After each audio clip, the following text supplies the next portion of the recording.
আল্লাহ রাব্বুল আলামিন বলেন, ও বন্ধু,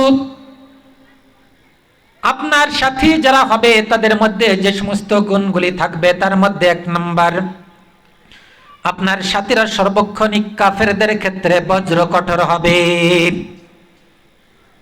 যখনই নাকি কোরআনের আইনের পরিবর্তে কোনো আইন জমিনে প্রতিষ্ঠা করতে যাবে, সেক্ষেত্রে সর্বপ্রথম বাধা প্রদান করবে, গর্জে উঠবে নারায়ে তাকবীর ধ্বনিতে প্রতিধ্বনি করে প্রতিটা এলাকার মধ্যে, গ্রামে গঞ্জে শহরে সর্বত্রই জেগে উঠবে আপনার উম্মতের দাবি যারা করবে তারা। ইন্নাল হামদালিল্লাহি ওয়াহদা ওয়াসসালাতু ওয়াসসালামু আলা মান লা নবী বাদা। আউযু বিল্লাহি মিনাশ শাইতানির রাজিম। বিসমিল্লাহির রহমানির রহিম। ওয়ামা আরসালনাকা ইল্লা রাহমাতাল লিল আলামিন। ওয়াকালা an-নবী সাল্লাল্লাহু আলাইহি ওয়াসাল্লাম, মান তাশাব্বাহা বিকওমিন ফাহুয়া মিনহুম, আও কামা ক্বালা an-নবী আলাইহিস সালাতু ওয়াসসালাম। বাংলাদেশ জামাতে ইসলামী লক্ষ্মীপুর ইউনিয়ন শাখার ৫ নং ওয়ার্ড কর্তৃক আয়োজিত আজকের সাধারণ সভা ও সিরাত মাহফিলে উপস্থিত আছেন আজকের সভার সম্মানিত সভাপতি, উপস্থিত আছেন বাংলাদেশ জামাতে ইসলামী ফকিরহাট থানা শাখার সম্মানিত সেক্রেটারি, উপস্থিত আছেন লক্ষ্মীপুর ইউনিয়নের বিভিন্ন ওয়ার্ডের দায়িত্বশীল ভাইরা। সর্বপ্রথম শুকরিয়া আদায় করি সেই মালিকের দরবারে যিনি আজকের পরিবেশটা আমাদের জন্য ভালো করে দিয়েছেন। বলেন আলহামদুলিল্লাহ। সকালে যে অবস্থা হয়েছিল, আল্লাহর কাছে দোয়া করতেছিলাম, হে আল্লাহ আকাশের অবস্থা ভালো করে দাও। আল্লাহ পাকের অনেক বান্দারা দোয়া করছেন। পূর্বে একটা ডেট করা হয়েছিল, সেই ডেটটা ক্যান্সেল করা হয়েছিল আবহাওয়ার কারণে। আল্লাহর কাছে বলতেছিলাম, হে আল্লাহ আবারও ডেট চেঞ্জ করা না লাগে। দোয়া করেন যেন আল্লাহ পাক আবহাওয়া ভালো রাখে যতক্ষণ পর্যন্ত আমাদের আলোচনা চলতে থাকে। প্রিয় উপস্থিতি, আজকের আলোচনা সাধারণ সভা ও সিরাত মাহফিল। সাধারণ সভা কিসের ভিত্তিতে? সিরাত মাহফিল জিনিসটা আমরা অনেকে জানি, রাসূল সাল্লাল্লাহু আলাইহি ওয়াসাল্লামের জীবনী আলোচনা, এটা সিরাত মাহফিল। সাধারণ সভা হচ্ছে বাংলাদেশ জামাতে ইসলামী কি, আমি কেন বাংলাদেশ জামাতে ইসলামী করব, আমি যদি বাংলাদেশ জামাতে ইসলামীতে অংশগ্রহণ করি তাহলে আমার লাভ কি, এই বিষয়গুলি প্রকাশ হওয়ার জন্য, স্পষ্ট হওয়ার জন্য। প্রিয় উপস্থিতি, সর্বপ্রথম বলি বাংলাদেশ জামাতে ইসলামী এটা অন্যান্য দলের মতো, অন্যান্য সংগঠনের মতো একটা সংগঠন না, এটা ব্যতিক্রম একটা সংগঠন। বাংলাদেশ জামাতে ইসলামীকে আপনি একটা শিক্ষা প্রতিষ্ঠান হিসেবে ধরে নিতে পারেন। যে ব্যক্তি বাংলাদেশ জামাতে ইসলামীর সহযোগী ফর্ম পূরণ করে, ওই ব্যক্তি কেমন যেন একটা শিক্ষা প্রতিষ্ঠানে ভর্তি হলো।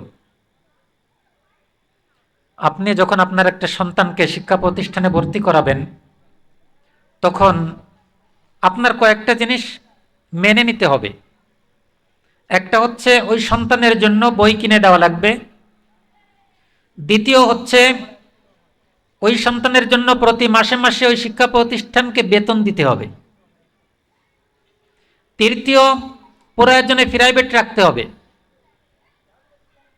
তার শিক্ষার জন্য যা কিছু প্রয়োজন নিয়মিত তাকে ক্লাসে হাজির হতে হবে। একইভাবে আপনি বাংলাদেশ জামাতে ইসলামীতে সহযোগী ফর্ম পূরণ করে বাংলাদেশ জামাতে ইসলামীর ছায়াতলে আশ্রয় গ্রহণ করেছেন, আপনার জন্য কিছু দায়িত্ব রয়ে গেছে। আপনাকে প্রতিদিন 5 ওয়াক্ত নামাজ জামাতের সাথে আদায় করতে হবে। শিক্ষা প্রতিষ্ঠান কেন বললাম, বাংলাদেশ জামাতে ইসলামীকে শিক্ষা প্রতিষ্ঠান কেন বললাম, একটু বিবেক খাটান। আর অন্যান্য যত সংগঠন আছে তাদের দিকে একটু দৃষ্টিপাত করে দেখেন কতটুকুন পার্থক্য। আপনি বাংলাদেশ জামাতে ইসলামীতে যখনই অংশগ্রহণ করলেন, তখন আপনার উপরে কড়া নজরদারি রয়ে গেল, আপনাকে অবশ্যই 5 ওয়াক্ত নামাজ জামাতের সাথে আদায় করতে হবে। যদি আপনি 4 ওয়াক্ত নামাজ আদায় করেন, 1 ওয়াক্ত জামাতে আদায় করতে পারেন নাই, মাস শেষে আপনার পরীক্ষা হবে। আপনি কেন 1 ওয়াক্ত নামাজ জামাত ছাড়া আদায় করেছেন, আপনাকে কৈফিয়ত দেওয়া লাগবে। আপনাকে প্রতিদিন কোরআন অধ্যয়ন করা লাগবে। কোরআন অধ্যয়ন কাকে বলে? একটা আয়াত আপনি তেলাওয়াত করেছেন, এই কোরআনের এই একটা আয়াত সহি শুদ্ধভাবে তেলাওয়াত করতে হবে। এই তেলাওয়াতকৃত আয়াতের সরল অনুবাদ আপনাকে সঠিক অনুবাদ করতে হবে। এই আয়াতটা নাজিল হয়েছে কিসের পরিপ্রেক্ষিতে, এটা আপনার জানতে হবে। এই আয়াতের ব্যাখ্যায় আল্লাহ পাক কোরআনের অন্যান্য জায়গায় কি বলেছেন, আল্লাহর রাসূল এই কোরআনের আয়াতে সম্পর্কে কি ব্যাখ্যা দিয়েছেন, এটা আপনাকে জানতে হবে। সর্বোপরি এই কোরআনের আয়াতের দ্বারায় আমার ব্যক্তি জীবনের জন্য শিক্ষা কি, আমি আমার গোটা জীবনকে পরিচালনার জন্য এই আয়াত থেকে কি শিক্ষা অর্জন করব, এটা আমাকে জানতে হবে। এই কয়টা জিনিস জানার নামই হচ্ছে কোরআন অধ্যয়ন। তাহলে 1 নাম্বার, আপনাকে আমাকে 5 ওয়াক্ত নামাজ জামাতের সাথে আদায় করা লাগতেছে। 2 নাম্বার, আপনাকে আমাকে প্রতিদিন কোরআন অধ্যয়ন করা লাগতেছে। 3 নাম্বার, আপনাকে আমাকে প্রতিদিন হাদিস অধ্যয়ন করা লাগতেছে। কমপক্ষে একটা হাদিস হলেও আপনাকে পড়তে হবে।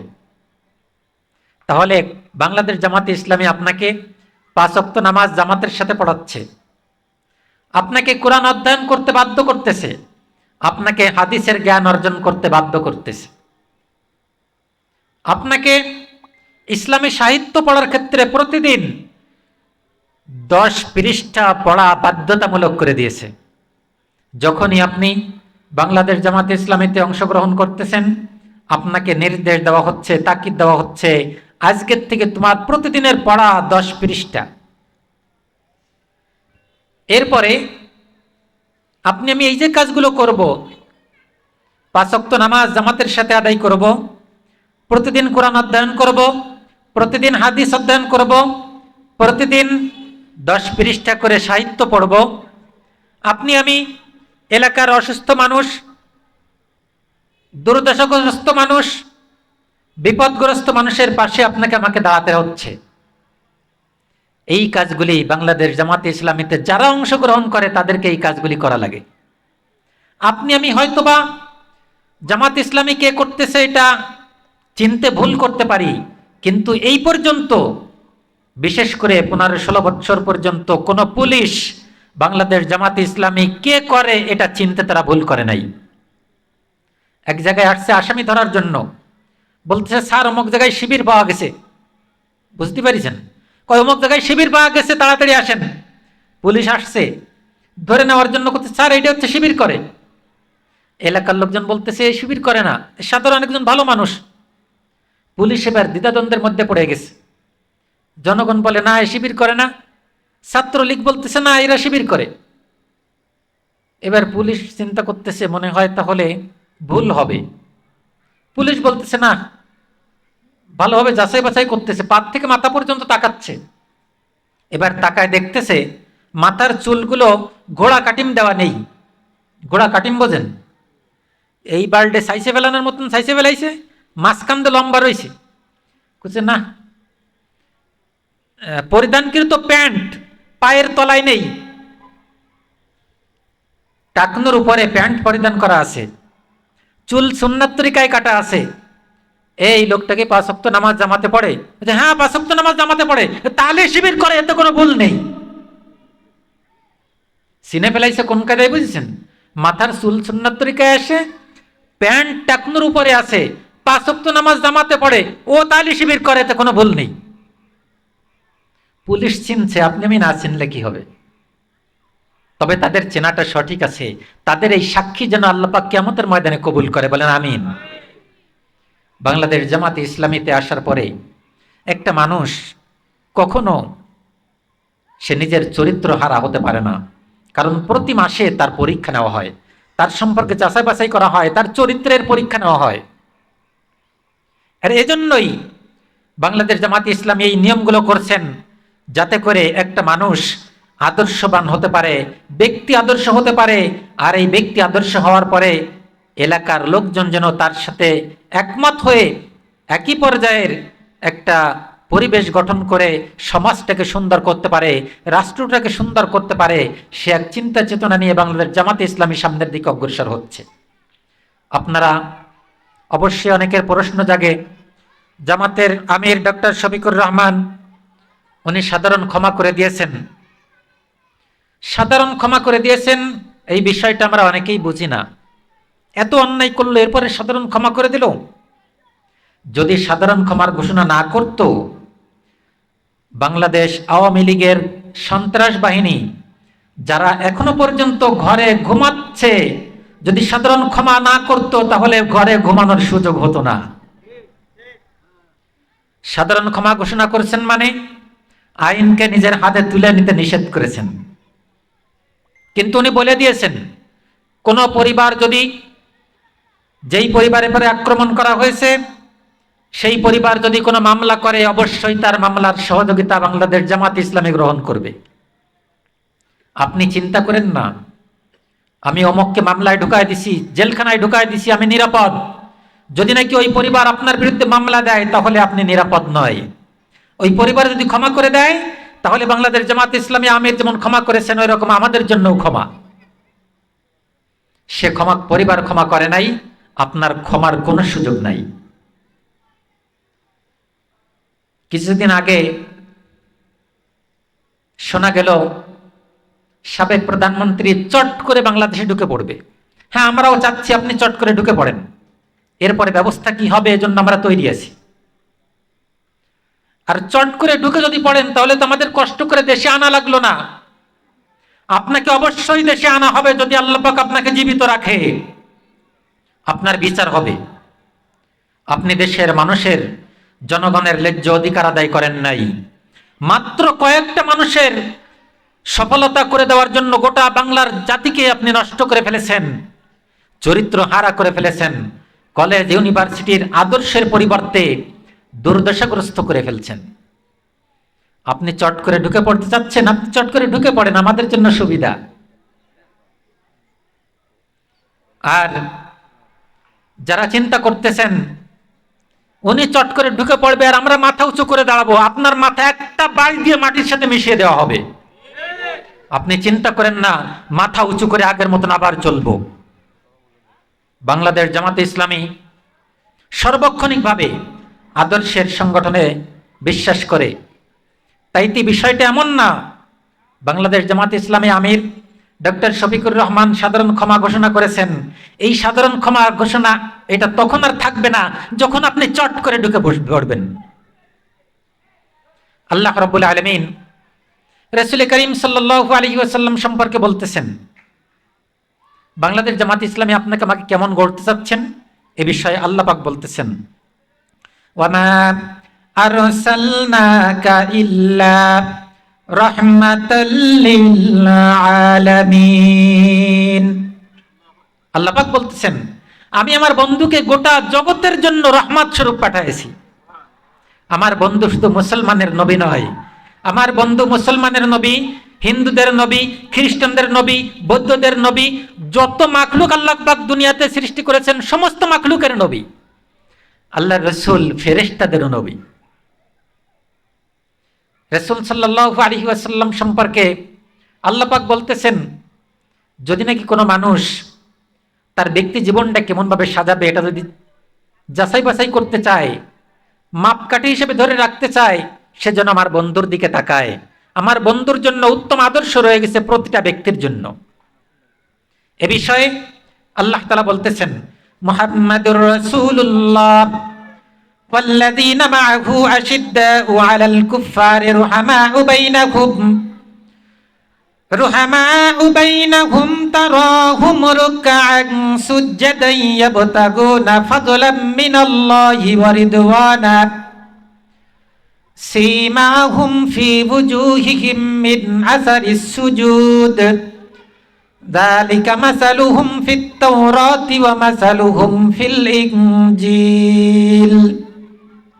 আল্লাহ তাআলা বলতেছেন, গোটা দুনিয়ার মানুষ যদি আমার বন্ধুকে অস্বীকার করে, নবী মানতে অস্বীকার করে, যে নবী হিসেবে মানবো না, এরকম যদি গোটা দুনিয়ার মানুষ এ বিষয়ে একমত হয়, নবী আপনার মনক্ষুণ্ণ হওয়ার কিছু নাই। আমি আল্লাহ পাক সাক্ষী দিচ্ছি আপনি আমার নবী। শুধু তাই না, আল্লাহ তাআলা বলতেছেন নবী যারা আপনার সাথী হবে তাদের মধ্যেও কিছু গুণ আছে, এই গুণগুলি আমি বলে দিচ্ছি। আল্লাহ তাআলা বলে দিলেন ওয়াল্লাযীনা মাআহু আশিদ্দাউ আলাল কুফফারি রুহামাউ বাইনাহুম তারাহুম রুকআন সুজদান ইয়াবতাগুনা ফাদলাম মিনাল্লাহি ওয়া রিদওয়ানা। আল্লাহ রাব্বুল আলামিন বলেন, ও বন্ধু, আপনার সাথী যারা হবে তাদের মধ্যে যে সমস্ত গুণগুলি থাকবে তার মধ্যে 1 নাম্বার, আপনার সাথীরা সর্বক্ষণিক কাফেরদের ক্ষেত্রে বজ্র কঠোর হবে। যখনই নাকি কোরআনের আইনের পরিবর্তে কোনো আইন জমিনে প্রতিষ্ঠা করতে যাবে, সেক্ষেত্রে সর্বপ্রথম বাধা প্রদান করবে, গর্জে উঠবে, নারায়ে তাকবীর ধ্বনিতে প্রতিধ্বনি করে প্রতিটা এলাকার মধ্যে, গ্রামে গঞ্জে শহরে সর্বত্রই জেগে উঠবে আপনার উম্মতের দাবি যারা করবে তারা। যারা আপনার উম্মত বলে দাবি করবে তারা বিপক্ষে অবস্থান করবে, কোরআনের পক্ষে অবস্থান করবে। এখন আমাদের জন্য জানার বিষয়, আমি রাসূলের উম্মত হিসেবে ছিলাম কিনা। আমি কোরআনের আইন প্রতিষ্ঠার ক্ষেত্রে যখন নাকি কোরআনের আইনের বিপক্ষে কোনো আইন পাশ হতে চলেছে তখন আমি তাদের পক্ষে ছিলাম নাকি রাসূলের উম্মত হিসেবে ছিলাম, এটা আমাকে বুঝে দেখতে হবে। দ্বিতীয় নাম্বার, আল্লাহ তাআলা বলতেছেন রুহামাউ বাইনাহুম,